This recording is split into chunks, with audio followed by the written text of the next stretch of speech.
Hello, this is Patient X Files, where the rare becomes real. The mind that forgot itself. I never believed in miracles until I met Sarah's husband in that sterile hospital corridor. He was crying. Not the kind of tears you shed at funerals, but the confused, desperate tears of a man watching his wife become a stranger. She had been in a coma for 3 weeks after a devastating car accident. When she finally opened her eyes, the first words she spoke weren't in English. They weren't in any language her family recognized.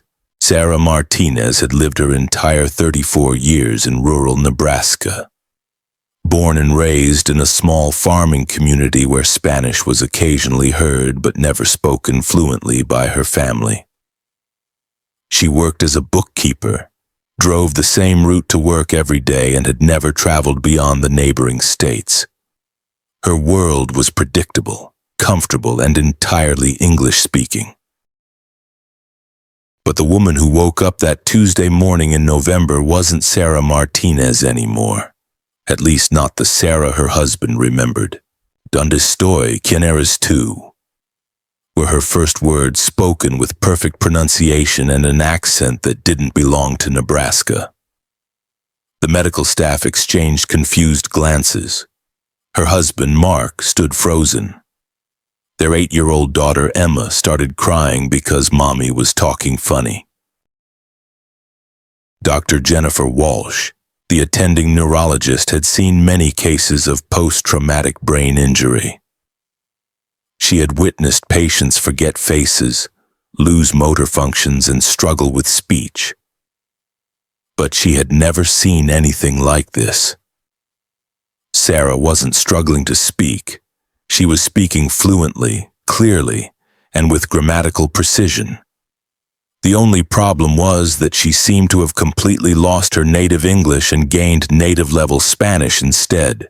The initial medical assessment revealed something even more puzzling. Sarah's brain scans showed damage to the left temporal lobe, specifically affecting Broca's and Wernicke's areas, the regions responsible for language production and comprehension. In typical cases, such damage would result in aphasia, difficulty speaking or understanding language. Sarah should have been struggling to form basic sentences. Instead, she was having animated conversations with the hospital's Spanish-speaking janitor, discussing everything from the weather to her confusion about why everyone around her seemed so upset. When Dr. Walsh brought in a professional interpreter, Sarah's story became even more bewildering. Through the interpreter, Sarah explained that she remembered her life, but everything felt different, as if she was viewing her memories through a filter. She knew Mark was her husband, but she couldn't understand why he looked so distressed. She recognized Emma as her daughter, but felt frustrated that the child couldn't understand her when she spoke. The most chilling moment came when Dr. Walsh asked Sarah to try speaking English.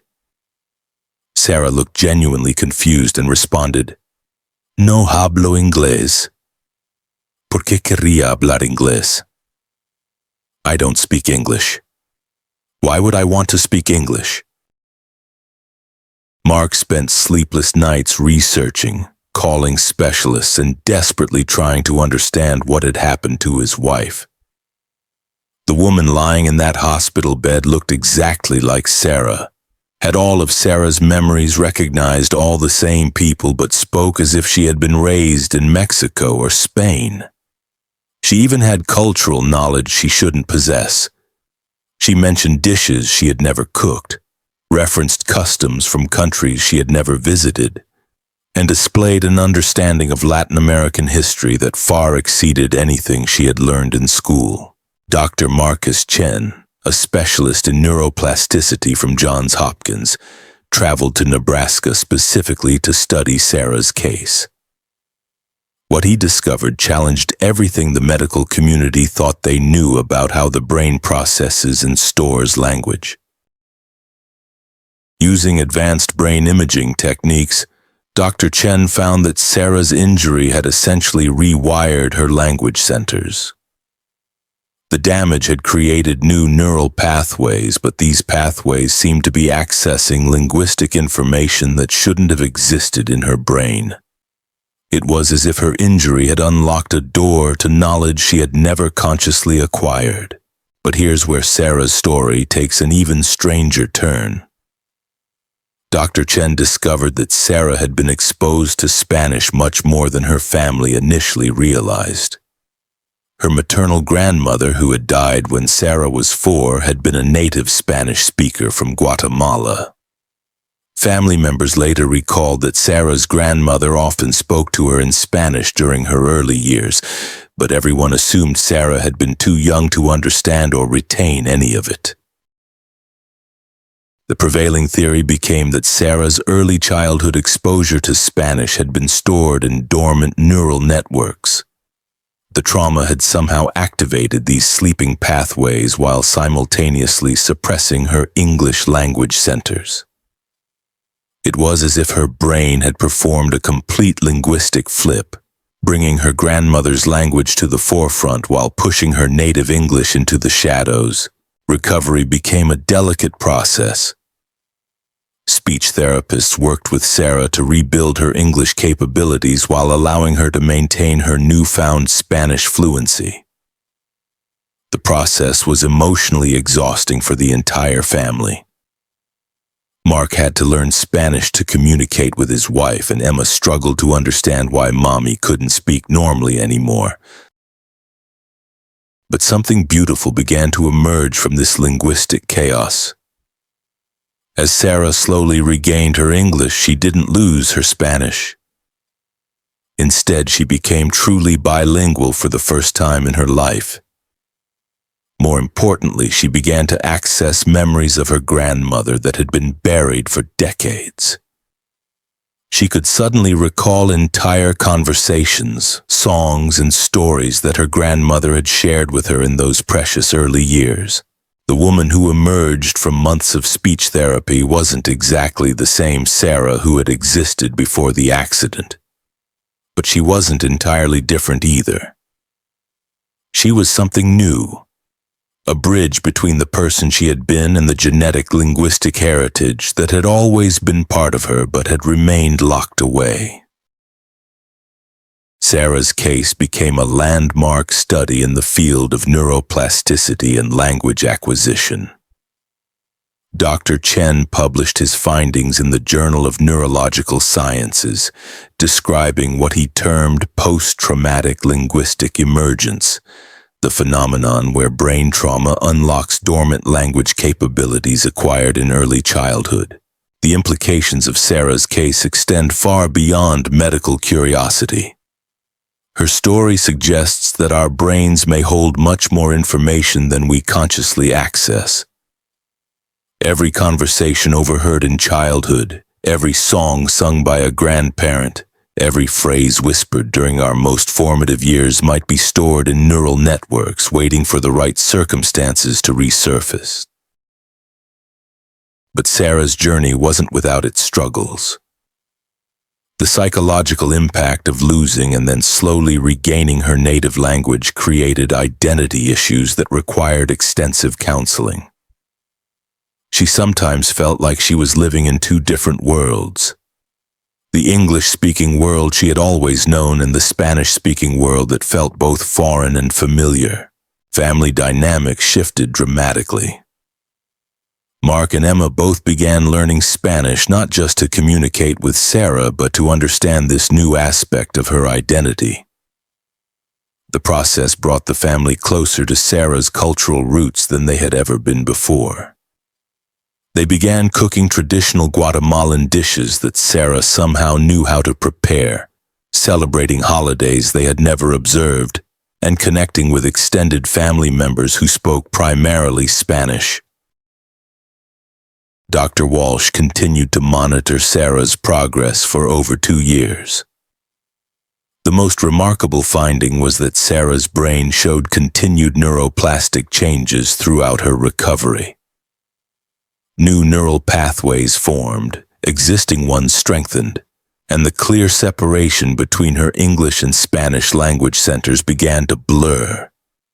Her brain was literally rewiring itself to accommodate both languages simultaneously. Today, 5 years after the accident, Sarah works as a translator for the local hospital. She helps bridge communication gaps between English and Spanish speakers, using her unique experience to understand the frustration and confusion that can arise when language becomes a barrier to receiving proper care. Her case has inspired research into early childhood language exposure and its long-term neurological impact. Scientists are now studying whether similar dormant language networks exist in other patients, and whether controlled therapeutic interventions might be able to unlock these capabilities without the need for traumatic brain injury. Sarah often reflects on how the worst day of her life, the day of her accident, also became a gateway to discovering parts of herself she never knew existed.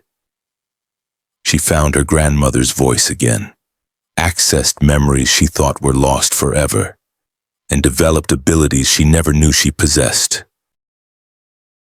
The medical community continues to debate the mechanisms behind Sarah's transformation. Some researchers argue that her case represents a unique form of dissociative identity involving language centers. Others believe it demonstrates the brain's incredible capacity to reorganize itself following trauma.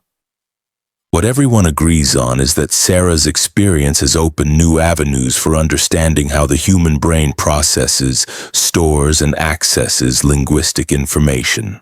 Her story also raises profound questions about identity and the role language plays in defining who we are. When Sarah lost her English, did she stop being the same person? When she regained it while maintaining her Spanish, did she become someone entirely new?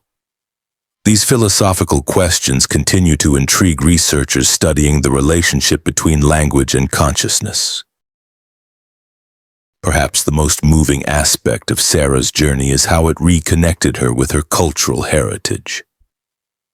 Through her grandmother's language, she accessed not just words and grammar, but cultural knowledge, emotional expressions, and ways of understanding the world that had been part of her family's history for generations. The ripple effects of Sarah's case extend beyond her immediate family. Her story has given hope to families dealing with traumatic brain injuries, showing that sometimes the brain's response to trauma can reveal hidden capabilities rather than just creating deficits. It has also highlighted the importance of preserving and nurturing linguistic diversity, even when it seems like children aren't actively learning heritage languages. Medical professionals now approach similar cases with a broader perspective, looking not just at what patients have lost, but also at what unexpected capabilities might emerge. Sarah's case has become a teaching tool in medical schools, demonstrating that the brain's response to trauma can be far more complex and potentially positive than traditionally assumed. Sarah's family has become advocates for traumatic brain injury research and multilingual education. They speak at conferences, sharing their experience and encouraging families to maintain connections with their linguistic heritage, even when it seems like children aren't absorbing the information. The scientific community continues to study cases like Sarah's, searching for patterns that might help predict and potentially harness the brain's ability to access dormant capabilities. While Sarah's case remains unique in its dramatic presentation, similar but less pronounced examples have been documented, suggesting that post-traumatic linguistic emergence might be more common than initially thought. As research progresses, Sarah's story serves as a reminder that the human brain remains one of our greatest mysteries. Her journey from monolingual English speaker to bilingual cultural bridge demonstrates that our neural networks hold secrets we're only beginning to understand. The intersection of trauma and discovery in Sarah's case continues to fascinate researchers and inspire families facing similar challenges. Her experience proves that sometimes the most devastating events can unlock the most extraordinary human capabilities, revealing that we may all carry hidden talents and knowledge just waiting for the right circumstances to emerge. If you enjoyed this video, please support the channel. Like, share, and subscribe. Please write a comment what you think about this video.